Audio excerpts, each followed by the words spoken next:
Ya, assalamualaikum warahmatullahi wabarakatuh. Tinggal sebulan lagi kita akan masuk dalam tahun 2025.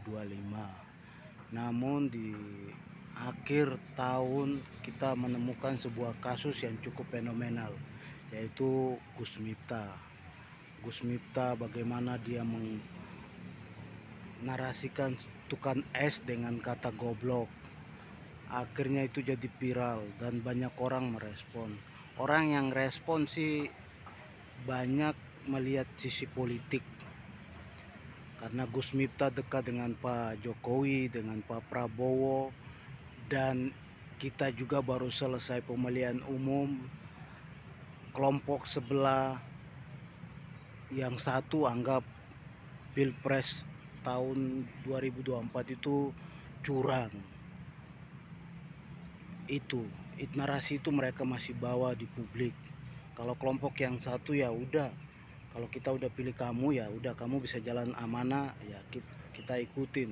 Kalau yang satu dia udah menang.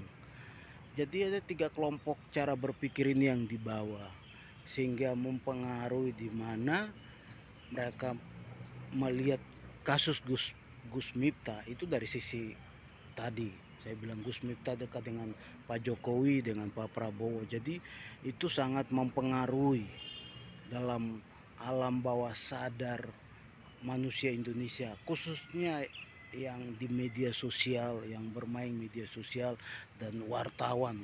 Karena wartawan ini juga ada yang dalam tiga grup. Kalau wartawan di Indonesia itu kita harus kategorikan mereka ada dalam tiga grup.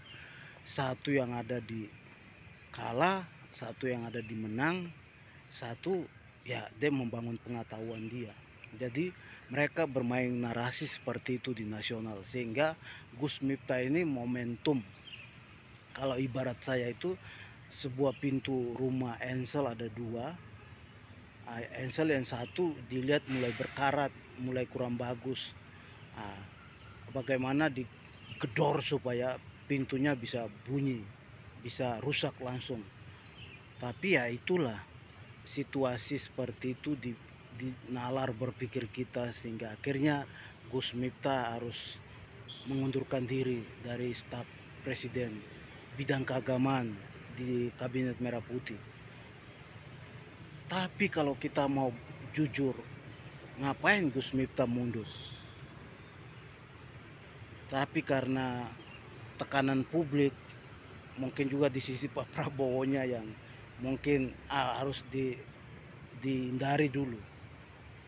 Tapi kalau mungkin Pak Presiden Pak Jokowi nggak mungkin dia kasih keluar. Ya udah, itu publik yang menilai kok, biar aja. Kamu jalankan tugas kamu aja. Karena dari sisi yang lain, dari tukang es juga kita lihat banyak orang dengan simpati itu mereka memberi semacam hadiah kepada tukang es. Ini kan fenomena nih. Tukang es ini dia dapat ditimpuk rezeki. Rezeki ini bukan dari karena mereka punya pengetahuan tentang politik, bukan. Rezeki ini datang dari orang cuma simpati melihat, mungkin dari sisi nalar orang kecil kok Gus Miftah yang suka khotbah bahwa ceramah di tengah Presiden Prabowo, Jokowi, kok langsung bisa kasih kata itu kepada tukang es. Itu yang membuat orang simpati kepada tukang es. Kalau sisi yang lain mungkin orang menganggap itu hal biasa lah. Assalamualaikum warahmatullahi wabarakatuh.